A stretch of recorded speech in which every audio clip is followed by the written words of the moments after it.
So hello bro, आज की इस वीडियो में मैं आपको बताने वाला हूं कि आर्टिकल लिखने का ट्रिक। पहली बात तो वीडियो वो लोग ये देखें जिसको आर्टिकल बिल्कुल भी नहीं आता, क्योंकि ये लास्ट घंटा एक प्रकार से चल रहा है। अब कुछ ही देर बचा है, अगर आपके पास कुछ भी टाइम है ना तो पहले इस पाँचों के बारे में पढ़ लेना। दूसरी चीज़ ये है तो यानी अगर आप पढ़े नहीं हो तो छोड़ के आने वाले हो, लेकिन आपको छोड़ के नहीं आना है, ये चीज़ मैं बताया था। अगर छोड़ के नहीं आना तो भैया लिखेंगे क्या, इस वीडियो में वही बताने वाला हूँ। ध्यान दीजिएगा, नंबर आपको ज़रूर मिलेगा, लेकिन कितना मिलेगा ये नहीं मैं बता सकता एक्चुअल में। क्यों ऐसा बोल रहा हूँ, क्योंकि मैं जो रियलिटी होता है, जो सही सही बात होता है वही बताता हूँ, ठीक है। इसलिए क्योंकि एग्जामिनर जो होता है उनका ध्यान कहाँ रहता है, कॉपी चेक करने में, यानी पैसा मिलने में। तो वो फटाफट चेक करते हैं। तो किस बात का ध्यान रखना है, किस बात का नहीं ध्यान रखना है, एक बात तो नोट डाउन जरूर कर लेना। इसको अगर लास्ट तक देखते हो ना तो आपको बहुत ज़्यादा बेनिफिट होने वाला है, ठीक है। ये बात आपको एकदम भाई रेडी रखना है, बहुत ज़्यादा इंपॉर्टेंट होने वाला अगर इस बात को आप ध्यान रखते हैं तो। अगर नए आते हो तभी ये वीडियो आप लोग देखें प्लीज़, नहीं तो वीडियो स्किप कर सकते हैं। अगर आपको आता है तो आप जा सकते हैं प्लीज़, नहीं तो यहाँ पर ज्ञान ठोकने के लिए कमेंट में मत आ जाना, ठीक है जी। नहीं तो कहेंगे ये ऐसे करोगे, ऐसे ऐसे सब चीज़ बता दे, तो ऐसे थोड़ी ना हो जाता है, होता है। लेकिन एक बात बताऊँ, कभी भी कोई क्वेश्चन नहीं छोड़ के आना चाहिए, खासकर इंग्लिश में। और सब में छोड़ सकते हो लेकिन इंग्लिश में नहीं छोड़ सकते, क्योंकि उसमें नंबर हमें ज़रूर मिलता है, गारंटी मेरा है, नंबर आपको ज़रूर मिलेगा। लेकिन जिसको नहीं आता वही वीडियो देखे। बार बार बोल रहा हूँ, कम से कम 3-4 बार बोल दिया, एक बार और बोल दे रहा हूँ, जिसको वीडियो आर्टिकल नहीं आता वही देखे। अगर टाइम आपके पास है कुछ देर तो पढ़ लो, नहीं तो ये वीडियो फॉलो करना आप। देखो वेरी वेरी मोस्ट इंपॉर्टेंट है, अगर नए आए आर्टिकल तो क्या करना है आपको, पूरा पूरा छाप देना जैसे मैं बताऊंगा, क्योंकि 10 नंबर की बात है, 1-2 नंबर की बात नहीं है कि तुक्का लगा के कहीं से कुछ भी चले आए। 10 नंबर यार कम नहीं होता। अगर 10 में जो मैं बता रहा हूँ अगर आपको 5-6 नंबर भी मिल जा रहा है तो बहुत है। तो ये चीज़ है, एग्जाम में 110% आएगा, ये सबको पता है, आता ही है आर्टिकल 100% आएगा। तो 100 में अगर 100 लाना है तो ध्यान से देखना होगा। तो सबसे पहले 5 महत्वपूर्ण देख लेते हैं। सबसे पहले पोल्यूशन क्या है, पोल्यूशन पे ध्यान देना है, क्योंकि जो प्रदूषण है, जैसे एयर पोल्यूशन हो गया, नॉइज पोल्यूशन हो गया, मल्टीपल पोल्यूशन है, टाइप पोल्यूशन क्या है और इससे होने वाला हानियां है, ये सब है। करप्शन पे माई एम ऑफ फ्यूचर या माई एम ऑफ लाइफ, ऐसे भी हो सकता है, माई एम ऑफ लाइफ हो सकता है, माई एम ऑफ फ्यूचर भी हो सकता है। इंपॉर्टेंस ऑफ गेम, जैसे स्पोर्ट्स पे आ गया, या चाहे आप क्रिकेट पे लिख सकते हैं, या मतलब गेम क्यों इंपॉर्टेंट है इसके बारे में आपको करना है। टेररिज्म, आतंकवादी के बारे में भी आ सकता है ना। तो ये चीज़ रहा पांचों इंपॉर्टेंट। अगर इससे हट के आ गया या इसी में से आ गया, इसी में से आएगा वैसे जहाँ तक है पूरा एकदम चांस है। तो अगर इसी में से आ गया और आप नहीं पढ़े हो, नहीं जानते हो, तो क्या करोगे भाई। देखो वैसे तो मुझे आना नहीं है, बिना लिखे नहीं आना है ना, तब ध्यान दो। सबसे पहले किसी भी टॉपिक पे आ जाए आपको कट पिट नहीं करना है, कट पिट नहीं करना है, इस बात का ध्यान रखना। कट पिट अगर कर दिए तो एग्जामिनर गुस्सा आ जाएगा भाई, अगर कट पिट किए तो कट पिट बिल्कुल भी नहीं करना है। जो भी लिखो बस जेन्युइन होना चाहिए। जेन्युइन मतलब ये चीज़ है कि मतलब जैसे आप लिख रहे हो फ्यूचर पे या फिर TURE, गलती से डबल ही आपने कर दिया, गलती से सपोज दैट फ्यूटी हो गया ना, तो इसको आप गलत मत काटो।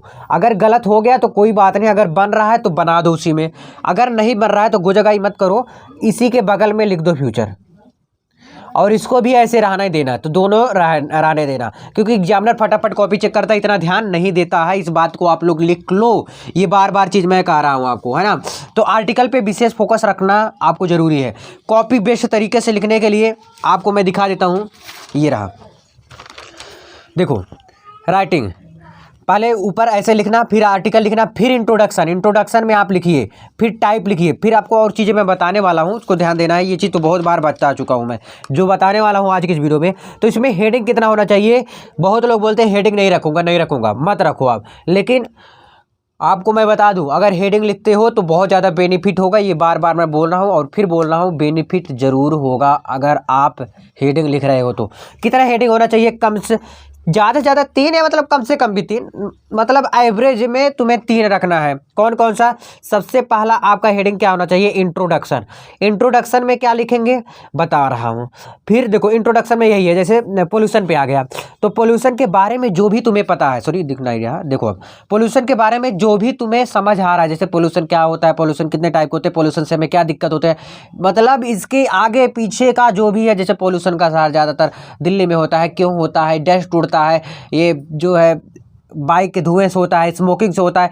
मतलब उसके अकॉर्डिंग अगर कुछ भी आ रहा है, आपको पहली चीज़ ये करना है, उसको छापना है। ध्यान से सुन लो, अगर उसके अकॉर्डिंग आपको कुछ भी आ रहा है ना, कुछ भी एनीथिंग एल्स पोल्यूशन के बारे में, कुछ भी कहीं से भी, आप ये मत देखो उसको उसमें करूँगा उसको नहीं यार, सब कुछ है पोल्यूशन के बारे में आप लिखिए। या माई एम ऑफ फ्यूचर आ गया, ये बहुत ज़्यादा बार अब पूछा गया है। या माई एम ऑफ लाइफ, मतलब मेरा लाइफ के बारे में मेरा उद्देश्य क्या है या कहाँ तक जाना चाहता हूँ, ये चीज़ है। तो अगर आ गया तो आप लिखिए कि मैं BCA करने वाला हूँ, या MBBS बनूंगा या इंजीनियर बनूंगा क्योंकि इसमें ग्रोथ है। मतलब जो समझ में आ रहा है, क्योंकि हमारे यहाँ के ये बने हुए हैं, हम ये कर सकते हैं, जो समझ में आता है। लेकिन उसको अपने हिसाब से इंग्लिश में कन्वर्ट करके लिखना है। अगर कन्वर्ट नहीं हो रहा है तो उसका इंग्लिश ही लिख दो। समझ आया क्या बोल रहा हूँ? वो चीज़ आपको ध्यान रखना है, क्योंकि ये चीज़ बहुत लोग गलतियाँ करते हैं और आप लोग ना करो, इसलिए मैं आपको ये चेतावनी दे रहा हूँ। जैसे इंपॉर्टेंट आप गेम क्या ज़रूरी है, देखो स्पोर्ट के क्षेत्र में क्रिकेट बहुत ज़्यादा इंपॉर्टेंट हो गया। 11 प्लेयर होते हैं। जो आपको समझ में आ रहा है छापो, क्योंकि इंग्लिश छापने के लिए ही है। ठीक है, ये कितना हेडिंग होना चाहिए? टोटल 3 हेडिंग होना चाहिए। कौन कौन सा? पहला होना चाहिए इंट्रोडक्शन। क्या होना चाहिए? इंट्रोडक्शन। और सेकंड जो होता है मेन टॉपिक होना चाहिए। जिस टॉपिक पे आप लिख रहे हो ना, वो टॉपिक ही हेडिंग हो जाना चाहिए।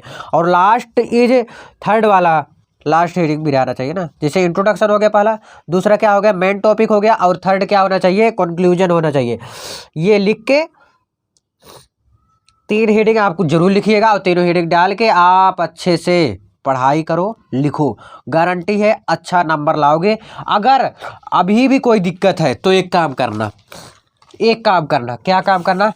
अब बोलोगे भैया यही चीज़ बार बार बताते हो। अगर एक बात बताओ यार, आप बताओ, अगर आ गया और आपको नहीं आ रहा है, सपोज दैट अगर आपको नहीं आ रहा है, तो आपको पैसेज लेना है।